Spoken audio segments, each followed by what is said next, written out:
ঈদযাত্রার খবর জানাতে আমাদের সাথে টাঙ্গাইল ও মুন্সিগঞ্জ থেকে যুক্ত হয়েছেন আমাদের সহকর্মীরা। প্রথমে যেতে চাই, টাঙ্গাইলে আছেন সহকর্মী সোহেল তালুকদার।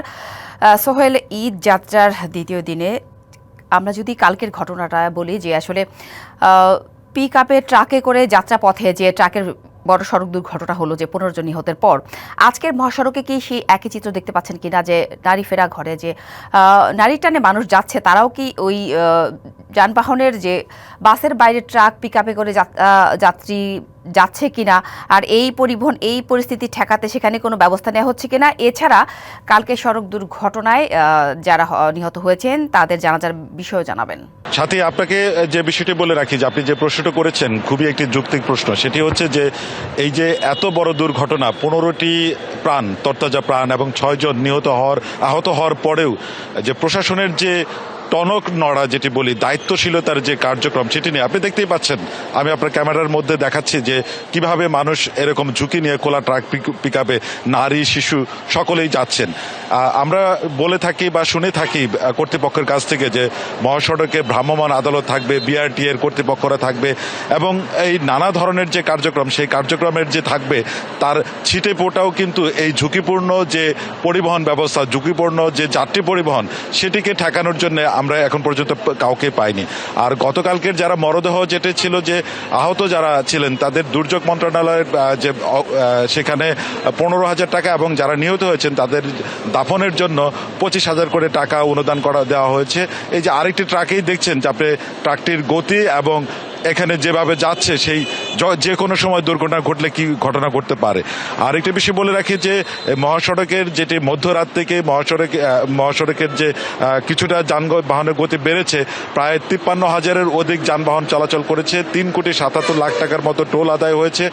এর মধ্যে যেটি আরও আলোচিত সেটি হচ্ছে যে সেতুর উপরে দুর্ঘটনা, গাড়ি বিকল হওয়া সহ নানা কিছু কারণে কিন্তু এই মহাসড়কে মধ্যরাত থেকে এই সকাল অবধি প্রায় 9টা অবধি পর্যন্ত কিন্তু এই মহাসড়কে প্রায় 20 কিলোমিটার এলাকা জুড়ে এখন যানজট, থেমে থেমে যানজট এবং ধীরগতি ছিল। এই যে পরিস্থিতি, সেই পরিস্থিতির মধ্যে আমরা যে এই যে মানুষের নিরাপদে ঘরে ফেরা, যে স্বস্তির ঘরে ফেরা, সেইটুকু এখন পর্যন্ত দেখছি না। কারণ মহাসড়কে দেদারসে ফিটনেসবিহীন যানবাহন চলাচল করছে এবং প্রশাসনের যেটি এই যে ঝুঁকিপূর্ণ যানবাহন সেটি ফেরানোর জন্য প্রশাসনের যে তৎপরতা, সেটুকু একেবারেই নেই। সাথী, ধন্যবাদ সোহেল। আমরা তখন টাঙ্গাইলের খবর জানছিলাম, এবার মুন্সিগঞ্জের খবর জানবো সহকর্মী সুজন হায়দার জনের কাছ থেকে। জনি, জানাবেন যে আসলে এই ঢাকা মাওয়া এক্সপ্রেসওয়ে পদ্মা সেতু হয়ে তো দক্ষিণবঙ্গের 21 জেলার ঘরমুখ মানুষ এ করে টানে ফিরছে, তো সেখানকার রাস্তাঘাটে কোনো ধরনের যানজট বা ভোগান্তি আছে কিনা? নগদ নিয়ে এলো হার নামানা হার অফার। সর্বনিম্ন 10,000 টাকা রেমিটেন্স নগদে পাঠালে থাকছে স্বর্ণের হার জেতার সুযোগ।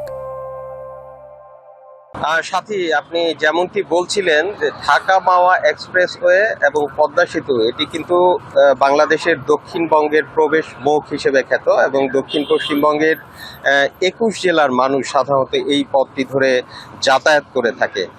তো বিগত সময়ে আমরা যেটা দেখেছি, যখন পদ্মা সেতু হয়নি, যখন প্রমত্তা পদ্মা পাঠিয়ে হতো, ঈদ যাত্রায় কিন্তু বিড়ম্বনার একটি অন্যতম নাম ছিল এই দক্ষিণবঙ্গের যে মাওয়া প্রান্তটি মুন্সিগঞ্জের, সেটি কিন্তু পদ্মা সেতুর কল্যাণে, আসলে পদ্মা সেতু হয়ে যাওয়ার পরে সেই ধরনের বিড়ম্বনা কিন্তু এখন একেবারেই নেই।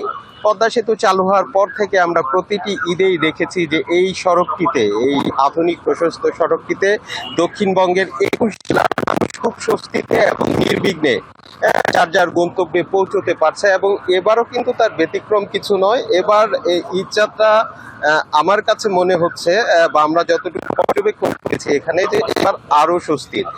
কারণ পদ্মা সেতুর কল্যাণে যাতায়াত ব্যবস্থা যতটা সহজ হয়েছে, পাশাপাশি স্থানীয় প্রশাসন, সেতু কর্তৃপক্ষ এবং আইন শৃঙ্খলা বাহিনীর কিন্তু ব্যাপক তৎপরতা আমরা এই পদ্মা সেতু এলাকায় দেখেছি। তারা কিন্তু আসলে পুরো পদ্মা সেতু এলাকাকে কয়েকটি স্তরে নিরাপত্তা বেষ্টনী রেখেছেন এবং যাত্রীরা যাতে নির্বিঘ্নে যাতায়াত করতে পারে সেজন্য কিন্তু সেতু কর্তৃপক্ষ আসলে এখানে যে বুথগুলো রয়েছে পদ্মা সেতুতে অতিরিক্ত লোকবল নিয়োগ করেছেন, যে কারণে খুব দ্রুত গতিতে কিন্তু টোল আদায়ের পরে পদ্মা সেতু পাড়ি দিয়ে দক্ষিণবঙ্গের যাত্রীরা 21 জেলায় যার যার নিজ গন্তব্যে ছুটতে পারছে।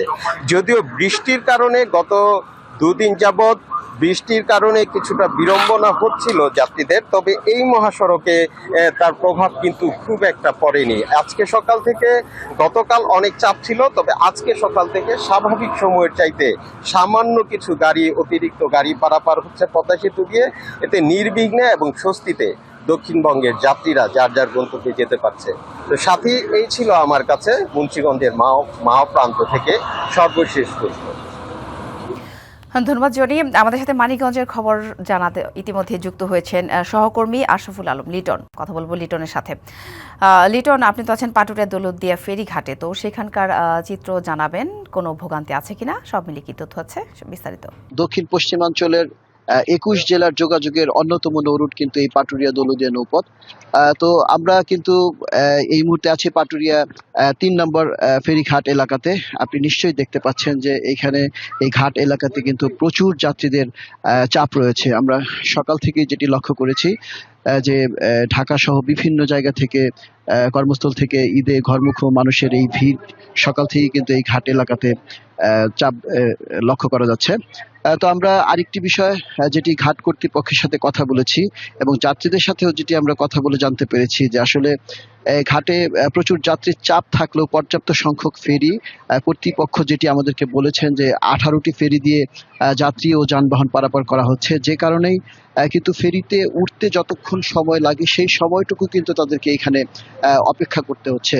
আর বিগত সময়ে যেটি আমরা দেখতে পেয়েছি যে আসলে এই ঘাট এলাকাতে প্রচুর যানজট এবং ঘন্টার পর ঘন্টা ঘাটে অপেক্ষা করার যে বিষয়টি, সেই বিষয়টি কিন্তু এবছর আমরা লক্ষ্য করতে পারিনি আর কি। তো কর্তৃপক্ষ আরো যেমনটি বলছিলেন যে আসলে পর্যাপ্ত সংখ্যক ফেরি থাকার কারণে এবং এই ঘাটের যে সার্বিক ব্যবস্থাপনা, সেই ব্যবস্থাপনা ভালো থাকার কারণে যাত্রীরা কিন্তু তেমন ভোগান্তি এখানে পোহাতে হচ্ছে না। তো আমরা এখানে বেশ কিছু যাত্রী রয়েছে, আমরা একটু তাদের সাথে একটু কথা বলতে চাই যে আসলে একটু তুই একটু বলবেন কি যে আসলে যে এইবার আপনাদের কোনো ভোগান্তি আছে কি? না, এবারে কোনো ভোগান্তি নাই, শান্তির মতন এইবার আসছে। অন্য ঈদের চাইতে এবার আরো ভালো। ধন্যবাদ। সাথী, যেমনটি শুনছিলেন যাত্রী যেটি বলছিলেন যে আসলে অন্যান্য বছর যে যতটুকু ভোগান্তি থাকে সেই ভোগান্তির কিন্তু কোনো চিত্র এবং যাত্রী যারা রয়েছেন তারা কিন্তু এমন ভোগান্তি পোহাচ্ছেন না। তো সাথী, এই ছিল পাটুরিয়া ঘাট থেকে আমার কাছে সবশেষ খবর। ধন্যবাদ লিটন।